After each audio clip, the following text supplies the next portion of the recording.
What is the dumbest idea you have ever had that actually worked?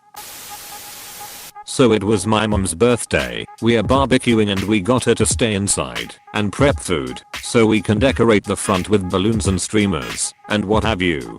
Well, we got the whole thing done in secret as hoped, but then we realized there was no way we could get all the leftover decoration material and balloon pump inside without her noticing. Now there are 2 ways into our house, the back door that leads into the garage and then into the kitchen where mom was, and the front door which is visible from the kitchen sink.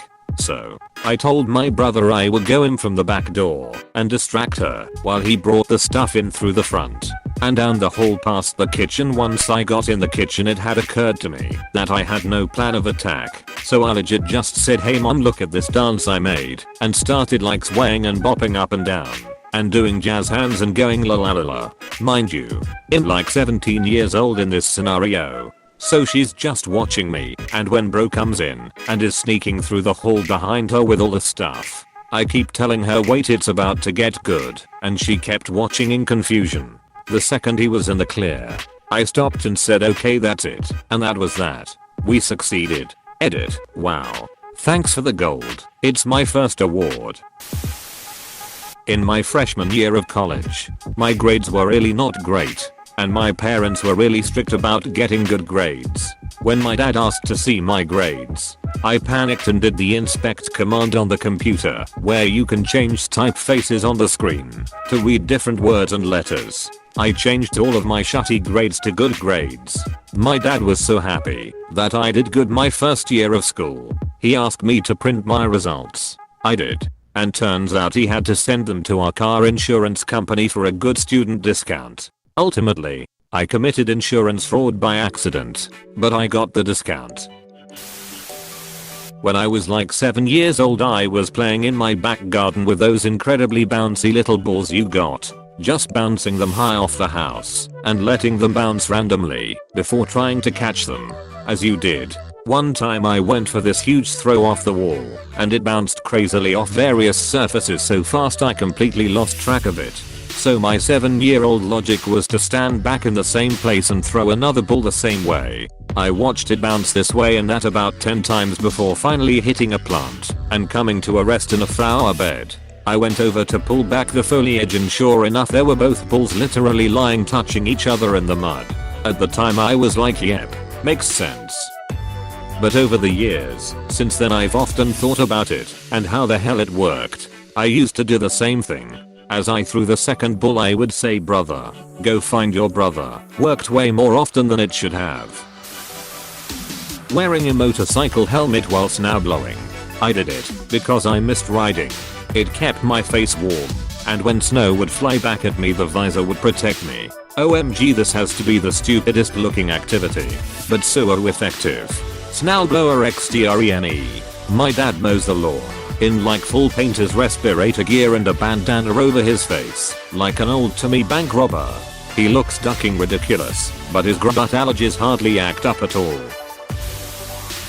When I was younger I got called into hours because I drew a very detailed picture of a P***NIS. It was really good. The hours meeting happened like a week after I drew it, and my only defense was I don't recall doing that. Do you happen to have the picture? It might jog my memory. They didn't have it, of course, because I had it, and because I didn't confess they couldn't do shit. Investigation results inconclusive. Have a nice day. A storm broke a limb on a tree hanging over my house in my backyard, but it was still hanging on by a few splinters. I didn't want it to fall, and it wasn't in a place where I could use my ladder to get to it.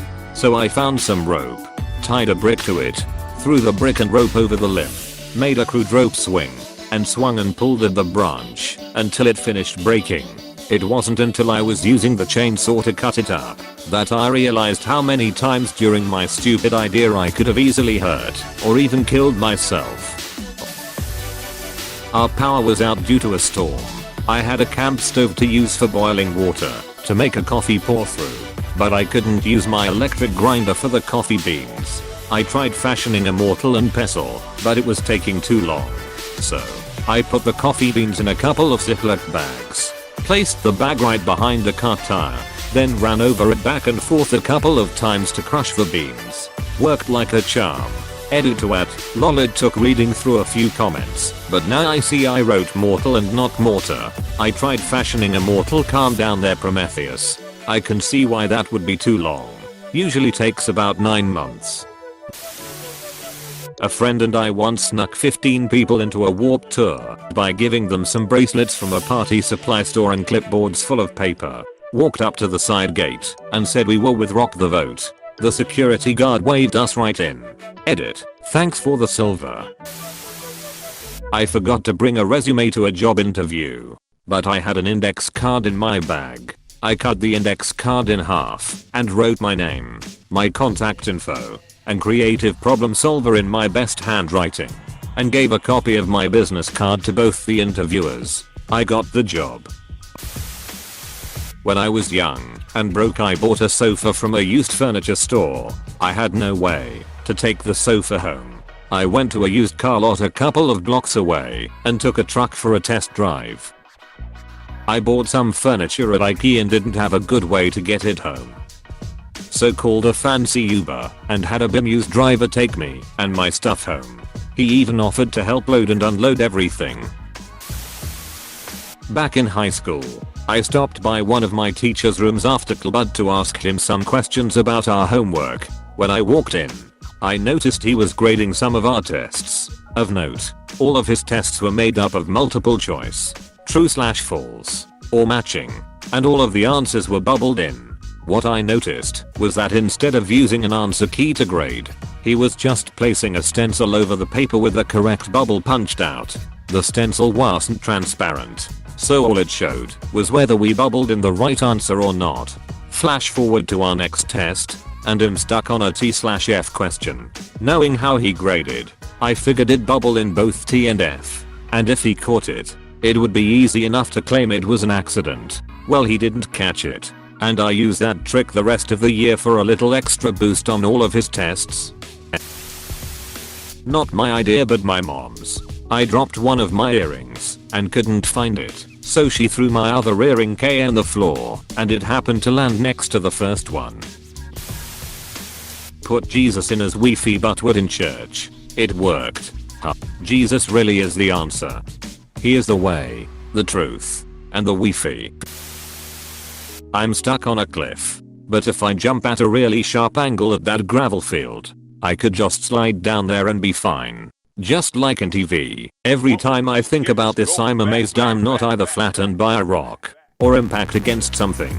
Childhood really is just the tutorial level sometimes.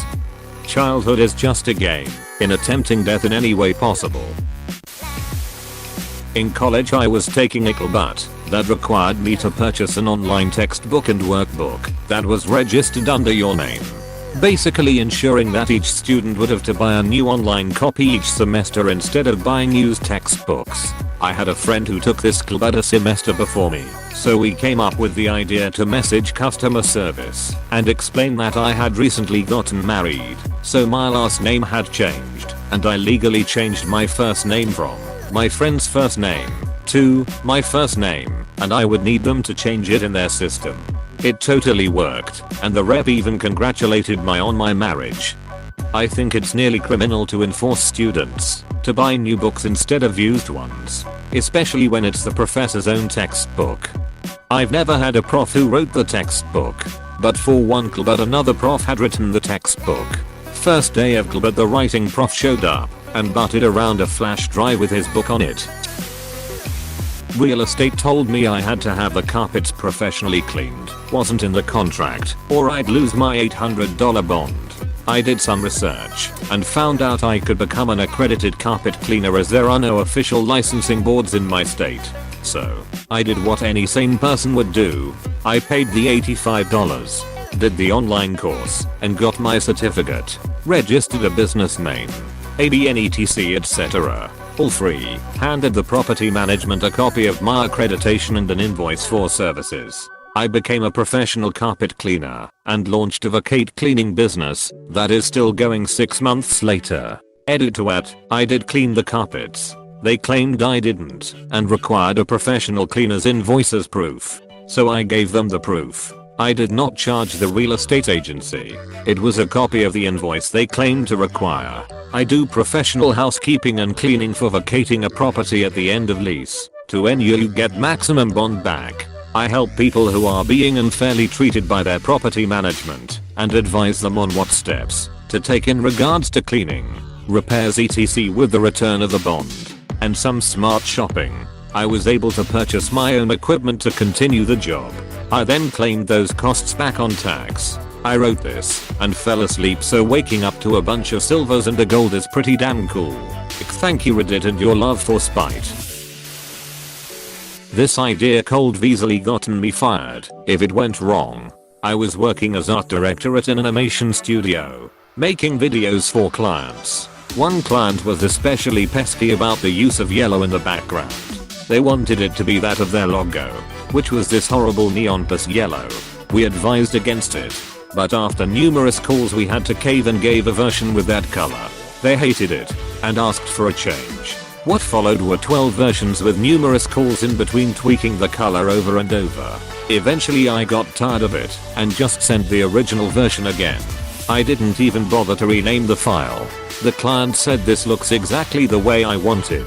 Thank you. How that ever went right I still have no idea. I used to work in real estate advertising, and those type of folks are the worst. What do you want? I don't know. But it ain't that.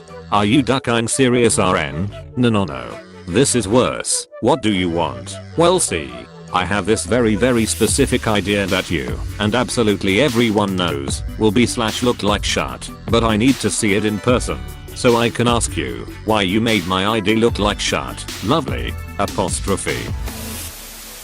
Bet my husband I could fix the dent in the car with a plunger. It worked. Edit. It is clear I should have used a butt suction dildo instead. Till I got rear-ended one time, right around Christmas, and had a dent in my back bumper. That summer I had enough spare money to go get it fixed. But when I looked at the bumper there was no dent. As the weather got hotter, it caused the bumper to expand, and eventually it popped back into place. I had a buddy do this with hail damage. His car had little divots on it after a bad storm, so he called and collected his insurance. He just waited for the summer heat to pop all the little divots out and spent all his insurance money from the damage on weed. I used to know a guy who, every week, would order his Saturday night curry for delivery while sitting in the pub and then walk over the road to the curry house and get it and himself delivered home. This went on for about 10 to 12 weeks. One week, we were sitting, having a pint, and the owner of the curry house walked in, took his order, and had him picked up from the pub. He said it was easier for everyone concerned. I once faked being sick when I was in middle school and told my mom I had a sore throat and felt a cold coming on. She took me to the doctor and it turned out that I did, in fact, have strep throat lol. Task failed successfully. Maybe the doctor was being a total bro. Dressing like a redneck to pick up chicks. Went to college in the south, but the guys there were all very preppy. I thought because a lot of the girls grew up in the south, they would be drawn to more of a redneck vibe that not many people on campus had. So I bought a camo fishing hat. Literally had 3 girls start conversations with me that day. Bobcat tire blew during a job. Had another tire, but no jack. Positioned the Bobcat behind a dump truck. Bobcat then tries to lift the butt end of the dump truck. Dump truck hella heavy. Bobcat lifted itself instead. Tire changed and back to work. That sounds like a good way to end up crushed by a skid steer.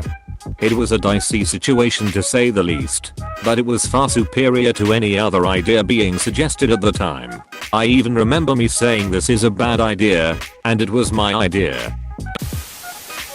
There was a swarm of hornets that had made a nest under the front of our porch with only one specific narrow entry in or out. Spray wouldn't work, and it was right under our front door, so had no way to keep exterminating them. Then I realized, why not wearing blades of metal? We did have an old 50s metal fan, and I could maybe blow them away from the entrance, so they had no way to get in. The unanticipated effect was that it worked. though after a few hours had created a civil war battlefield of dead or dying hornets piling up like a zombie tower in World War Z. Every few moments you'd hear thunk as another hornet fell into the trap. So satisfying.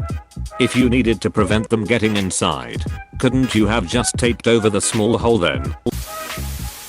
We had a noisy rotating rooster with a vane, loud enough to keep people awake on windy nights, despite having been lubed. So I filled the hole the rooster rotates in with Crisco, even though people said it was a dumb idea and wouldn't work. Never had to lube it again, because the Crisco didn't break down like other lubes.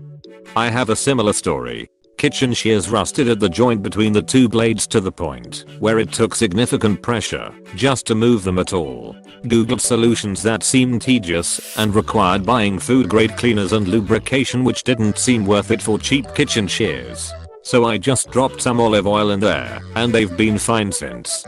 People forget that oils and such originally were all animal or plant-based derivatives. Not everything needs to be made in a lab to be quality. Great solution. Consider me part of people.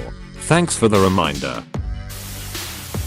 Far from the dumbest working idea in the thread, but I once got an extra day to work on a video project in high school by coming to Clbud with a video that was just a quarter second of blackness, eagerly volunteering to go first, then acting confused and scared when the file didn't work. The teacher took pity on me and told me to just bring it the following day, and I got to finish it that evening and still got full credit as if I did it on time. I once completely blanked on an essay assignment and didn't realize till I was sitting in Clbut. Luckily, the teacher didn't collect the essays till the end of Clbut, and I proceeded to write the whole paper in my notebook during lecture. When people were handing in essays, I went up and told the teacher that I forgot to print it, but I had a version in my email, showing him the handwritten one to prove I had completed the assignment. He let me go print it, and I typed the whole thing up in like 5 minutes, ran back, handed it in, and got like a C or B. Couldn't argue that, since I was about to get a 0. Was really desperate to leave past employer after 15 years. Had been applying and interviewing and striking out. Finally got an interview at a place where, at the time, I felt, man, I'm not really sure this is right for me, but anything is better than where I'm at. Instead of prepping for the interview, rehearsing answers, etc., I pulled an Office Space. I was cocky, brash, unconcerned. Made it seem like I was happy where I was at and didn't really care if I got the job or not. They called me back the next week and I waited a week to return their call. Same deal with the second interview. When they offered me the job, I hemmed and hawed. Said I needed to think about it really hard and that it was a big move for me, etc., etc. I came back and demanded well over $15,000 above what they were offering in salary. They accepted. Using a sewing needle to remove a bit of dirt that was making one of my records skip. Bear in mind my hands are shaky as hell, so it was certainly very tense and there was the danger of ducking up the whole thing. Edit. Thanks to everyone who gave advice on how to clean records less dangerously. Hey, thanks so much for watching. If you want more videos, don't forget to like and subscribe. You are helping me a lot. Thanks again.